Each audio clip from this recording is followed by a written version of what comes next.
Hello, my name is Daryl Jones. I'm a big LA Laker fan, and I've been listening to a bunch of podcasts. I've been watching the Lakers since back in Magic and Kareem and all that, whatever. Anyway, I've been listening to a lot of podcasts, been watching the Lakers, of course, closely this year, last year, and been trying to just wanted to get some thoughts, get some thoughts out of my head, because it's driving me crazy. So we have a top what five player of all time. Just to not really, I'm not really trying to debate where LeBron is. I think he's higher than five, but no, top five player of all time. You have Anthony Davis, who's basically a generational talent. Injury issues, but generational talent nonetheless. And you have Russell Westbrook, way on the back end of his career, but thriving off the bench, right? Russ is 34. Anthony Davis is 29. LeBron is 38 years old. So you think, I have LeBron James, he's 38, but in big spurts, you can get defense, you can get obviously ton of offense, passing. I'm looking at the stats over here to the side. I mean, LeBron's averaging basically 7 assists a game, 26 points, 27 points a game, 9 rebounds. I mean, he's giving you what he usually gives you. I mean, he's usually like 25 or 20, let's say 24, 8-8 for most of his career. And if the points fluctuate or whatever, he's scoring more. But so you have someone who's 38 on the end of their career, so you want to play them probably the least amount of minutes you can, so that you can get the most out of them, right? And this is one top players of all time, still playing at a high level. So obviously you want to put a really good roster around him, a roster that has lots of shooting. You want to put guys who can shoot 3-and-D guys. If you could just put, really honestly, LeBron and the rest of your team 3-and-D guys, which is not that many in the league, but just be exaggerating, all 3-D guys around him, and and what and one other playmaker, one other playmaker, you'd be a playoff team. We don't. So what have the Lakers done with LeBron? Well, he's averaging 36 minutes a game. He's averaging more minutes than Anthony Davis, because that makes sense. You play your almost 40-year-old basketball player who's one of the best ever. You want to play him at 36 minutes a game. That's really, really smart. Now you probably ask, well, I mean, you kind of have to play him that many minutes. Nah, man, you can't. And the coaching's fine for this roster, but if you have a roster that you have to play LeBron 36 minutes a game, you need to be fired. You need to be fired and never be a GM again, because that is awful. How in the world do you have a roster where you really don't have any shooting, which is what LeBron requires? You don't really even have that good of defensive guys. And the playmaker that you have plays completely different from LeBron, so you can't really play him but so many minutes either, because you can't play him with LeBron at all. You got to bring him off the bench. It's just, this roster is just ridiculous. It started awful, because we didn't have Schroeder at all. I think we didn't have Thomas Bryant.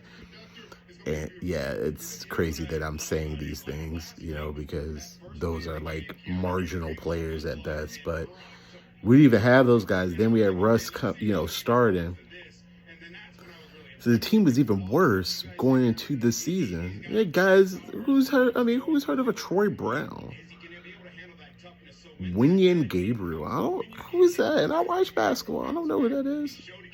Juan Toscano Anderson. I've heard of him before. I think he used to play for the Warriors. He didn't do much. I mean, what are we doing? They've got two really big problems, in my opinion. They are a team that wants to play small. They can't shoot. Let's say that again. So you're a team that wants to play small, but you can't shoot the basketball. You don't shoot very well. You have maybe two guys that are decent shooters, like, and I mean decent is really being nice. Austin Reeves and Lonnie Walker, they're like decent shooters. Lonnie can get hot. He's okay. Austin, same thing. Austin shooting, let's say, he's shooting 37% from three. So that's good. 37.6, basically 38. That's good. That's good. He's also getting a ton of wide open threes. I mean, the high percentage of those are butt-ass wide open. Then you have Lonnie Walker. He's shooting 39.5, which is basically 40% from three. So that's good. So you have two, I'll even upgrade it. Let's say you have two good shooters, right? All right, good. Nothing else. You have no other shooters. That's like your whole team. You have two good shooters. Everybody else cannot shoot. No one else on this team can shoot. What are you doing there? Like, that doesn't make any sense. So you got to do better than then. So you're like, okay, well, Daryl, I mean, you're going to sit here and say, like, well, just get shooting. That's not that simple. Of course, it isn't that simple. So what would make more sense then? Okay, instead of let's play Anthony Davis at the 5. Anthony Davis gets hurt very often. We're going to play him at the 5. He's going to get beat up a lot. Going to get, all that. Let's play him at the 5, though, and then everybody else is going to be small. And like I said, we can't shoot. Let's see. How successful has that been? Well, we're under 500. We played it last year. We're under 500. Well, when was the last time the Lakers were successful? It was 2020, I think. What happened in 2020? What kind of roster did we have? Who was on the roster? Oh, we had Dwight Howard. We also had JaVale McGee. We had two centers. And you have Anthony Davis playing the 4, which means he's not taking as much of a beating. He's playing some of these 4s. And, and then what did the Lakers do in crunch time? They play Anthony Davis at the 5, so you could get it at spurts. But majority of the time they played they had a 5, a legitimate 5 guy at the 5. They don't even have to be. We're not talking about we're not talking about Jokic. We're not talking about Embiid. I'm not talking about that. I mean, freaking Boogie Cousins at this point, who's sitting at home, would be better than the big men that we have going on right now. That would be much better than what they have going on. And Boogie wants to play. What are we doing there, right? I mean, there's big men out there because teams don't really, a lot of teams don't care that much about big men. They want, them to do specific things. So that's not that serious for them. We need one solid big guy to just be on the floor, get rebounds. That's it. I mean, Andre Drummond. I mean, that'd be a simple. They'd give him away. We just need a guy who can play at a 5 and play backup 5. Right now, we don't even have a backup center. Our backup center is LeBron. Our backup center is LeBron. So it's LeBron and a bunch of guys who can't shoot. What are we doing? It just doesn't make any sense. So, in my opinion, I think we should probably go with the thing that worked 2 years ago with this roster. You're not going to get shooting between now and the end of the season. It's just not going to happen. It's hard to get shooters. Everybody knows teams need shooters. Also, it's the Lakers. People don't like to really trade anything to the Lakers anyway, right? So what the Lakers need to do is they need to play bigger. Yes, that sounds crazy, right? But what are the majority of these teams doing? They're playing small, right? They're playing small with a bunch of wings, right? So you got to do different. We are not going to outsmall those teams. This has been something that we've all known for a long time, but for some reason, and I've got opinions on that. Everybody wants to do the exact same thing and do this cookie cutter bull crap over and over, and everybody do the same thing. And so now you have a bunch of teams trying to do the same thing, and some are good at it and some are really bad at it. We're really bad at it. We can't play small. We can play small maybe in crunch, but we can't do it all the time. It's like saying, I want to have steak every day, or I want to have seafood every day. You can't have it every day. I want to have dessert every day. You can't do that every day. You have to make it special, to make it work, you have to do it in spurts. So I think they need to pick up a big man. I'm not talking about even post this big. I'm not talking about post them up and that. No. What the Lakers need to do is, you're not going to out small these other teams. So what you can do is out big them. You have Anthony Davis, who would, if you slide him to the 4, would be one of the better. He'd be one of the better, if not the best 4 out there, right? I mean, we can top 3, okay, right? Because he's fast. He's still faster than most of the 4s, right? He's bigger than the other 4s, right? So he can post those guys up. And then he can get rebounds, athletic, blah, blah, blah.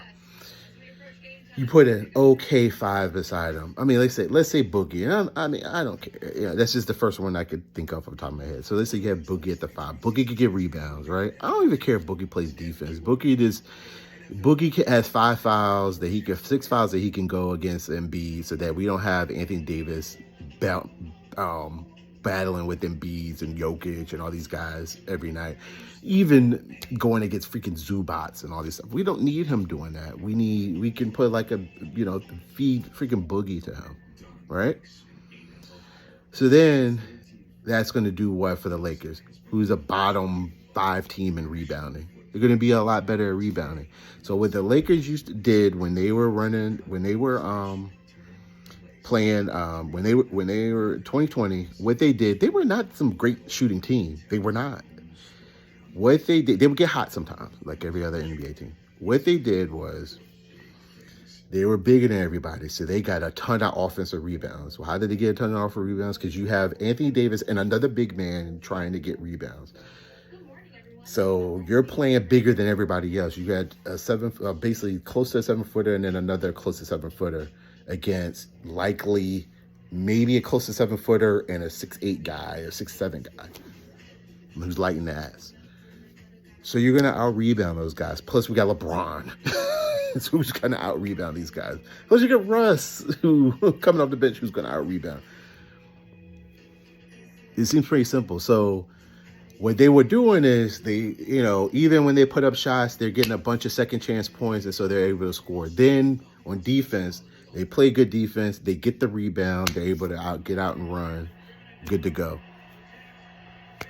It seems simple. And then if they got hot, which is what happened with them, they'd get hot once in a while, it was done. They would win. It wouldn't even be close. That's when they would blow teams out, because they already were going to had a good chance of winning, because they're going to out rebound the team, get a ton of second chance points. They're basically playing like you would play, like your dad would play against you when you were a kid. Dad couldn't shoot, but what your dad would do is just shoot it up and just know he would just go ahead and get the rebound anyway and just keep putting it and keep it ahead on top of you. They did that. I mean, we've seen it happen, and they're just bigger than everybody. Yeah, are they going to get run? Some of these smaller teams sometimes are better run them off the court. Possibly. But you're going to have to adjust to them. They're going to have to adjust to you. I'm going to be bigger. On defense, what's going to happen there? So then you have Anthony Davis, who's very mobile, can take whomever. And then everybody still plays some sort of a center. And so you have your guy, on the center. If they go super small and try to get your center out of there, we're going to see what happens there. I mean, the Lakers did it before. You see what happens. Worst case scenario, let's say that you run that guy off the floor, and then you have Anthony Davis not doing it for 34 minutes a night. He's doing it for, maybe 10 minutes a night he's playing at the 5, then yeah, in spurts we can do that. Maybe the other guys get hot, bit of fly around, will be okay. But what's not going to work is this mess we're doing now, which is I'm playing Anthony Davis at the 5. He's lighting the ass with some of these bigger 5s. He can kind of out-dribble some of these bigger 5s, but it's going to be tough, and it's a lot of wear and tear, and he's going to be driving over and over and over again. If he gets his jumper going, okay, but that's asking a lot. And then we're playing LeBron at the 4. LeBron's banging. He's getting worn down. What are we doing? I don't get that. You add a 5. You're playing. You've got, like I said, your team exponentially. Everybody slots down. So now you have a 6'10", 6'11" center. You have a 6'10", 6'11" 4. You have a 6'8" 3 at LeBron. You've got Lonnie Walker, I think would play the 2. Lonnie Walker, I don't know how tall he is. I think he's decent size, 6'7" or something, 6'4". So you got Lonnie Walker is great size for 4. And then you play Schroeder or whatever at the 1. You've got that's a pretty big lineup. So and you're pretty wingy there. You know, you've got pretty decent wings there. You've got Davis and LeBron and Lonnie Walker at your wings. And then, you could play LeBron offensively at the 1, and then maybe even bring in Austin Reeves, and he plays offensively at the 3. On defense, obviously, it's going to be Lonnie Walker guarding, and Austin Reeves guarding your guards. You know, LeBron's not guarding anybody's guards, in 2022. But this seems pretty simple. I just don't understand what we're doing. I don't know why we're playing the way we're playing. It's clear we're not going to do anything with this lineup and how we're playing. So then here's my other issue. This garbage tail GM. Let me ask y'all a question. If Rob Pelinka got fired right now, would he ever be a GM ever again in the NBA? No one thinks that he would be, right? So if that's the answer to that question, that means he's not a good GM and he should not be your GM. If he's somebody that no one else would ever hire, then he shouldn't be there. It's as simple as that. Mitch Kupchak still isn't a GM anywhere. And Mitch Kupchak actually did a good job for a long time, and he needed to go at the end. Yes, there were some issues there, but he needed to go. I mean, Mitch he's like a consultant for Charlotte. A consultant. I mean, they could have made him a GM at this time. It's been a while. He's not a GM. That tells you something. That means that they're not any good. Because if you're a good GM, and like Griffin in New Orleans. No, where are they? Yeah, the Pels. Yeah, New Orleans. Griff got another job because he's a good GM. Good GMs get rehired. Pelinka would never get hired again. So why is he our GM? He stinks. Why does he stink? This guy's putting out all this stupid leaks about, which I don't know why we're doing, putting leaks about, oh, they may not trade Russ. They may not do this. What are you putting out leaks for, man? Just be quiet, man. We don't need to know nothing about what you're doing, man. But what you need to do is make a move. There's no way you can have LeBron in year 20 or whatever he is, 1920, and you're putting together a crap roster for him. If you're not going to put together a decent roster for this dude and try to go for a championship every year, then you need to get rid of LeBron. What are we doing? Because you're wasting his time. You can't waste a generational talent's time. That's criminal. You should not be a GM. So what they need to do, they need to fire that guy. If they're not going to fire him, then this dude needs to get off his feet, stop sitting on his hands and make a deal. I don't even care what the deal is at this point, even though clearly this dude sucks. Who did we trade for this offseason? We traded 2 players for Patrick freaking Beverly. We traded 2 players, a guy that we re-signed Taylor Horton-Tucker, which we could probably use right now because at least he can score, and another player for Patrick Beverley. 2 players. Who in this league would be trading 2 players for Patrick Beverley? Patrick Beverley at his peak would never be traded for 2 players. Patrick Beverley? That's what I'm talking about. So, get rid of him. But, okay. All right. What they need to do is make the freaking Pacers deal. The Pacers deal's been there all this time. Make the deal. Pick up. You're getting Buddy Hield, which greatly improves your shooting. And you're getting, what's his name? Miles Turner, which greatly improves your shooter. He's a shooter and a defender, and he can play the 5. Look at your starting. Imagine that starting lineup. Lonnie Walker, Buddy Hield, or even Dennis Schroeder, Buddy Hield,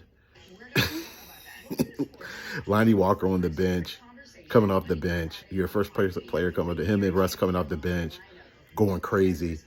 LeBron, Miles Turner, and Anthony Davis. You telling me that Russ not only can make the playoffs, but actually get through a round or 2? I mean, it's pretty simple. It's there. I don't care. What do we care about these draft picks 3-4 years from now? Do we really care about that? They're going to be low draft picks anyway. What are we doing? We'll figure it out just like we do every other time. When's the last time the Lakers drafted a really good player? Brandon Ingram? And he's not here. He got his Anthony Davis. Okay. Like, what are we doing? And we're not going to get the number 2 pick. And it took a while for Brandon to really get where he is. I like Brandon. I think I'm a really big fan of his. But, I mean, we had to do something else with him. But we got to do better than this. This ain't it. I don't know.